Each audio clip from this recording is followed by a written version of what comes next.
Chapter 2 of The Rat Race by J. Franklin. A pretty dark-haired maid opened the door of Pook's Hill with a twitch of the hip that was wasted on Bedford Hills.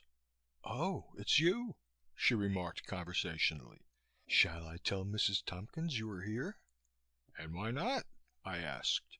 She looked at me slant-eyed. "Why not, sir? She must have forgotten to eat an apple this morning. That's why." "Where shall I dump my hat and coat, Mary?" I asked, guessing wildly at her name. Suburban maids were named Mary as often as not.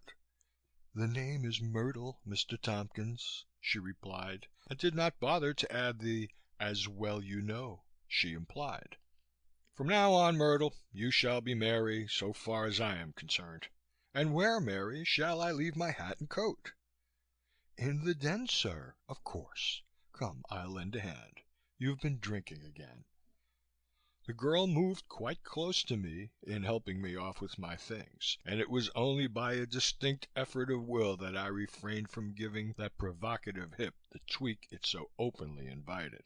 "This way, Mr. Tompkins," she said sarcastically, so I rewarded her with a half-hearted smack which brought the requisite "Oh!" You never can tell when you will need a friend below stairs, and it was obvious that Winnie, the dog, had been trifling with her young buttocks, if not her affections. That sort of thing must stop if I was going to get anywhere in my run through the maze. Too abrupt a change in the manner and morals of Winfred Tompkins, however, might arouse suspicion. "Any news today, Mary?" I asked. "Nothing, sir. The kennels telephoned to say that Ponto had made a miraculous recovery and could come home tomorrow. I had them send word to the club to tell you. And Mrs. Tompkins, as I said, forgot to eat her apple." I looked at her. This was a cue. I mustn't miss it. "And the doctor didn't keep away?" I asked. "Him? I should say not. Mrs. Tompkins felt quite unsettled right after lunch and phoned Dr. Rutherford to come over. He's with her now, upstairs, giving her an examination." She rolled her eyes significantly in the direction of the second story. "Wait a few minutes till I catch my breath and get my bearings, Mary," I said, "and then tell Mrs. Tompkins most discreetly, if you know what I mean, that I have returned and am waiting in my..." I waved vaguely at the room. "In your den, sir," she agreed. "The name is Myrtle." The den was one of those things I have never attained, perhaps because I never wanted to. There was a fieldstone fireplace, over which the antlered head of a small stag presided, with 4 upturned feet, like a calf in a butcher shop, that held 2 well-dusted shotguns. The walls were lined with books up to a dado, books in sets with red morocco and gilt bindings, Dickens, Thackeray, Surtees, Robert Louis Stevenson, Dumas, Balzac, and similar standard authors, all highly respectable and mostly unread. On the table, beside a humidor and cigarette cases, was a formidable array of unused pipes. Above the shelves, the walls were adorned with etchings of ducks, ducks sitting, ducks swimming, ducks nesting, ducks flying, and ducks hanging dead. It was as though Winnie's conscience or attorney had advised him, "You can't go wrong on ducks, old boy." Instead, he had gone wild. In one corner of the den, my unregenerate Navy eye discerned a small portable bar with gleaming glasses, decanters, and siphons. Further investigation was rewarded by the makings of a very fair Scotch and soda. To my annoyance, the cigarette box contained only deluxe Benson and Hedges. It would, while I am a sucker for Tareytons. Still, any cigarette is better than no cigarette. A little mooching around the fireplace revealed the switch which turned on an electric fire, ingeniously contrived to represent an expensive Manhattan architect's idea of smoldering peat. The whole effect was very cozy in the town and country sense. A gentleman's gun room, and I had settled down most comfortably on the broad leather divan in front of the synthetic blaze when I was interrupted by an angry tenor voice. "I say, Tompkins," soared the voice, I thought we had agreed to be civilized about this thing." I raised my head to see a lean, dark-haired, dapper little man with a dinky little British Raj mustache and a faint odor of antiseptics glaring at me from the doorway. "Dr. Rutherford, I presume," I remarked. "Yes, Winnie," came a pleasant but irritated womanly voice from somewhere behind the door. "And I too would like to know what this means." "Is that you, Jimmy?" I guessed. "Of course it's me. Who else did you expect? One of those flashy blondes from your office?" "Shh!" shushed the doctor reprovingly. "What about Virginia? What have you done with her?" This required serious thought. The glass of scotch was a good alibi for amnesia. "To who do you refer?" I asked, putting a slight thickness into my voice. "To Virginia, my wife," he snapped. "We agreed. It was understood between the four of us." I shook my head virtuously. "I haven't set eyes on her all day," I said. "I don't know where she is, and I refuse to be held responsible for her in any particular. She's your lookout, not mine." "Why, you—" The doctor started forward, menacing me with his surgical little fists. "Wait a minute, Jerry," the contralto voice ordered. "Let me handle this." Germaine Tompkins stepped forward into the room and stood in the flickering light of the electric peat. "Tell me, Winnie," she asked, "has anything gone wrong?" My wife was a tall, slim girl with dark eyes, dark hair parted sleekly in the 1860 style, and a cool, slender neck. She was wearing something low-cut in black velvet, with a white cameo brooch at the V of a bodice which suggested a potentially undemure Quakeress. I noticed that she had angry eyes, a sulky mouth, and a puzzled expression. "I'm sorry, Jimmy," I replied after a good look at her, "but I have decided that I simply couldn't go through with it." "Do you mean to say—" Dr. Rutherford began, only to be hushed by Germaine. "Let me handle him, Jerry," she whispered. "You'd better go. He's tight. I'll phone you in the morning." "All right, if you say so, dear," the doctor obeyed. "And be sure to send me a bill for this call," I added. "Professional services and whatnot.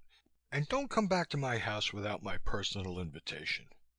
Dr. Rutherford emitted a muttered comment and disappeared into the gloom of the hall. My wife followed him, and I could hear a series of confused and comforting whispers sending him on his way. I had finished my scotch and poured myself another before my wife rejoined me. "Have a drink?" I asked. "No, thank you," she snapped. "Mad at me?" "What do you think?"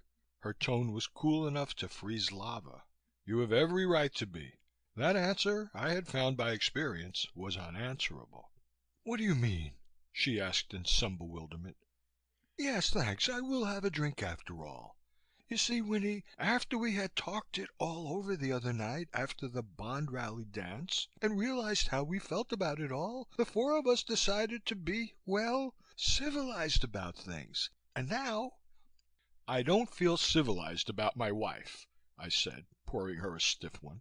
Her eyes glittered and her cheek was tinged with color.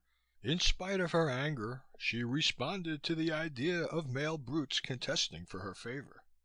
"I didn't think you cared a damn," she said at last. "And it's pretty late in the day to make a change now.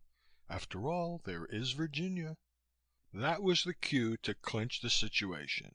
"To hell with Virginia," I announced. "I'd rather live with you as your friend than sleep with La Rutherford in 10,000 beds. I can't help it," I added boyishly. She leaned forward and sniffed. "You have been drinking, haven't you?" she remarked.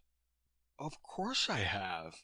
Today in town I suddenly realized what a damn fool I'd been to throw away something really fine for something very second rate. So I drank. Too much. And the more I drank, the more I knew that I was right and that it was here where I belong, with you. If you don't want me to stay, I'll go over to the country club for the night. I'll even phone Jerry Rutherford for you. Him and his mustache. But I'm damned if I'll go running back to Virginia. She's not pukka. How am I doing?" I added silently for the benefit of the master of ceremonies. "Well," she said after a long pause, "perhaps it's so mixed up.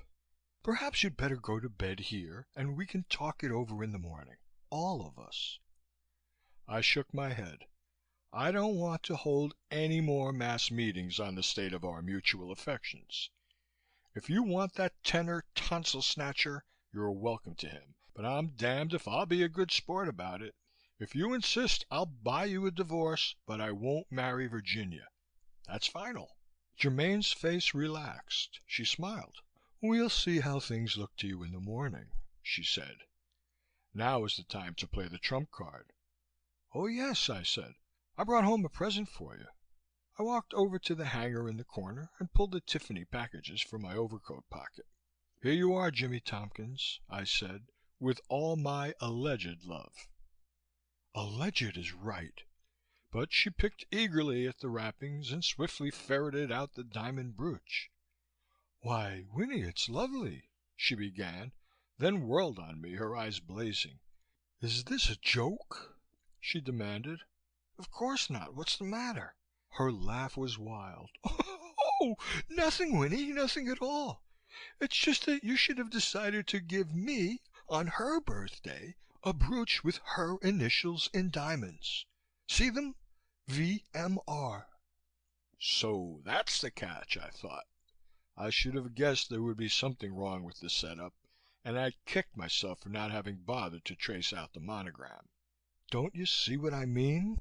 I grated. "Or must I spell it out for you?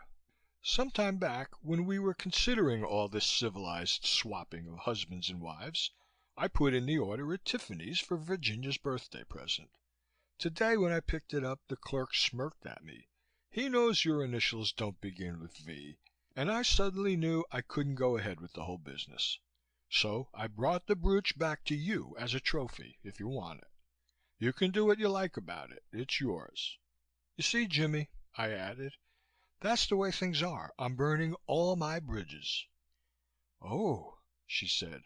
Then, after a long pause, she added, "Ah, I don't think," she remarked after another pause, "that I'll want to keep this, and I'm far too fond of Virginia Rutherford to humiliate her. I think I'll just take this back to Tiffany's and get something else." So I had lead trumps. "Here's something else to be going on with," I told her. "I got this for you, anyhow, win, lose or draw." And I produced the gold bracelet. "I thought it would go with that dress and your cameo and, if you still want to wear it, your wedding ring." She cast quick glances from side to side like a bird that suspects a snare. "It's good," she sighed. "Winnie, it's so good. I guess." There was a knock at the door. It was Myrtle Mary. "Will the master be staying for dinner, Mrs. Tompkins?" she asked. "Of course I will, Mary," I said. "Is there enough to eat?" "I'll see, sir," she replied in a manner which was practically an insult to us both. "And keep a civil tongue in your head," I added. She handed it back to me. "And keep your hands to yourself, sir," she said as she closed the door. "Winnie!" It was Jimmy's hand restraining me as I started up. "Let her go," I said at last. "It's my fault, I guess. I haven't been happy, and I did make a few passes. From now on, I'll try to be a bit more decent and livable. God knows I have plenty to be ashamed of, but nothing disgraceful, I hope." "So do I," my wife began. "If you—" The telephone rang. She picked up the receiver and listened for a moment, frowning. "Yes, he's here," she said, passing me the instrument. "It's for you," she observed. "It's Virginia calling from New York, and she sounds most annoyed." End of chapter 2.